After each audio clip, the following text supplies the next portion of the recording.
Woo, hot in the house tonight, guys. Hey, Pete, the trauma meter's like in what the fucking dick dash bitch hell zone. Jeez, all the drama that's been going on the past 4 or 5 days. My God, guys, get over it. People are getting sick and damn tired of every damn channel bitching about it. God, it's back to the fun and guns.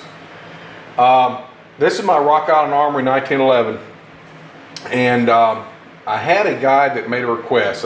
It was Hot Wheels 44, I believe, and he wanted me to do a video on this 1911. He was watching the video that I did where my buddy Anthony, PR Chinko, that's wrong, Chinko, PR Chinko, why do I keep saying that? Chinko, Shaka Khan. That was gay, I need to edit that out.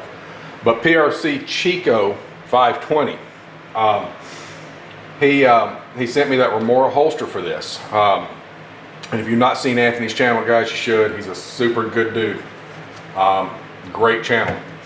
But he asked me, Hot Wheels 44 asked me if I could do a video on this. And I was like, yeah, it's been over a year since we've done one on this. We can do an updated on this because we got more rounds down it, some updated information about it.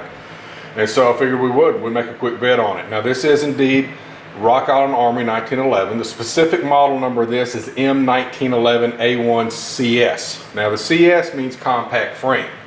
And in Rock Island Armory nomenclature, that's a 7-round, that's a smaller frame, 7-round mags. They also make an A1FS, okay, which now this has a 3.5-inch barrel. It has a 4-inch barrel and has a full-size frame. The 8-round mags fit in it. It's more akin to, if you're familiar with the Springfield Armory GI series, it's the champion size, more or less.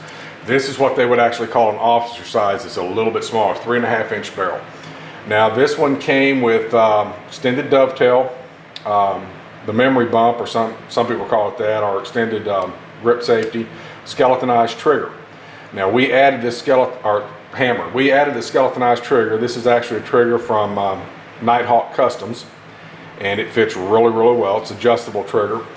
Then, if you remember the series that we did on customizing your 1911, I took the sides off of the hammer and gave it the brushed stainless look. We did a buff on all the rails. Now, since that time, guys, we've got a little over 800 rounds or so through it, and I've had 2 malfunctions with this firearm, and they've both been with, believe it or not, Remington UMC ammunition.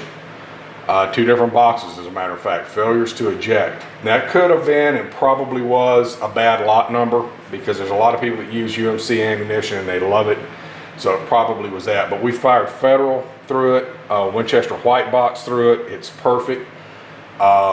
It fires, as far as the personal defense ammunition, what's in it right now is PDX-1. We fired 2 mags of this through it. It's perfect.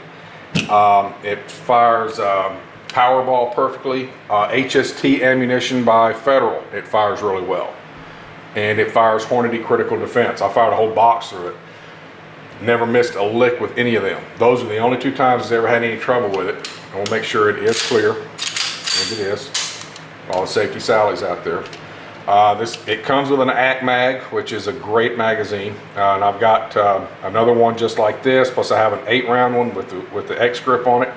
I did a video on that. I've got a couple of Chem-Pro Tech mags, and they're perfect too. Beautiful magazines for it. But to break this thing down, there's technically what you're supposed to do is lock it back, and inside the guide rod here, there's a small hole that you're supposed to put like a paper clip or something into, and then you let the hammer go home and it rides on it, and then you can take it out. That's not necessary on this model. Now the CS models are these officer size. You don't have any problem with it. What you have to do basically is hold it back to the takedown notch, comes right out and comes forward. Okay, and then the reason that here's the hole right here in the guide rod. Normally why you'd want to do that is because it's hard to get the guide rod out, but on the CS models, it comes right out. Take the little bushing out, Barrel comes right out. There's your fill strip. Okay. Now, very, very simple to do. Now, one of the things we did on the bus series, we took the corners off of the barrel lugs. And the only reason we did this, and I explained it in that video, guys, we polished the rails here, also on the frame itself. The only reason that we did that was to help it to go into battery better. And after about 1,000 rounds or so, 800,000 rounds, be where it's at. And so we just kind of helped it along there. The thing fires smooth as silk. My wife loves to fire it, and she's had carpal tunnel syndrome. She's had surgery on both of her wrists. Does not hurt her hands to fire this. It fits really well. And these grips that I've got on it, these are Pierce grips. Now these are the ones that I got from Pete. Pete sent them to me, and they come with the front strap finger grooves. Now you can buy these separately from Pierce, and if you have a different set of grips that you like, the finger grooves come separately. There's a little flap that lays on the inside right underneath the grip panel, so you can put different grips on it if you wanted to. I just love these rubberized Pierce grips. They fit perfectly. They're black. They set the gun off, in my opinion. I thought it looks great. And so I was going to order some, and they're not expensive.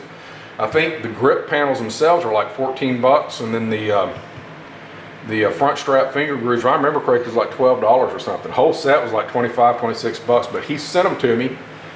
He said he had an extra set. He sent them. I thought that was real nice of him, and I love them. They're perfect. But that's your fill strip of it. To put it back together, of course, it goes exactly the opposite way. Lock it down. Pull the barrel lug back. Then the bushing goes in with the flat down. Actually. Ugh. If you put it in wrong, like a moron like me, it won't go in right. And then you just put your guide rod back in.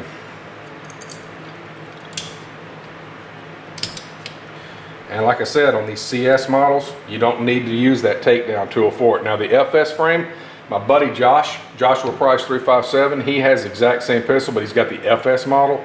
You cannot do that. I don't know what it is about it. I don't know if the guide rod being a little longer or whatever. You cannot take that out. You have to use the pin. And so that's a lot. So I got lucky there. We just put it back together. And start the lever, hold it back.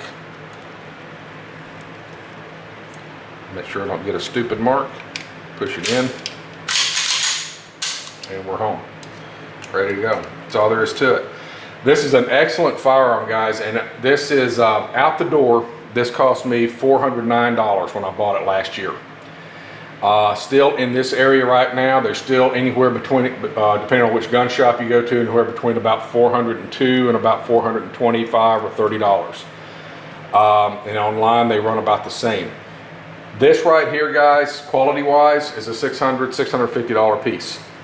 It is an excellent firearm, and for the money, you cannot beat it. It is a forged steel slide, and it is a cast frame, and that kind of threw me for a little bit. I was against that at first, but not anymore. I have no problem with this. This firearm is immaculate, and it is smooth as silk. I mean, literally, when you're pulling the slide, it's just like glass, like it's riding on glass. It's just so smooth.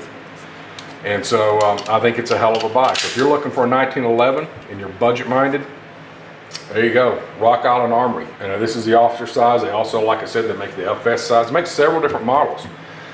They make a tactical model and some other things like that. And a guy you need to check out if you're interested in RIs is Dr. Uptown. He is an RI enthusiast, it seems like. He's got all kinds of different models of them. And general 1911 knowledge, he's fantastic on them, especially Rock Island Armories. He's got a series up right now. It's a GI Tactical series. It's very, very good. And so about anything dealing with 1911s or shooting or guns in general, Dr. Uptown's a very good guy to sub to.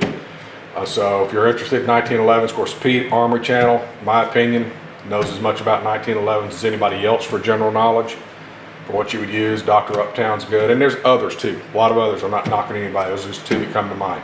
That's all I got, guys. A Rock Island Armory 1911. I hope you enjoy this update vid. And hey, get past the drama, guys. Let's get on with the fucking guns. Teach, learn, have a good time. Later.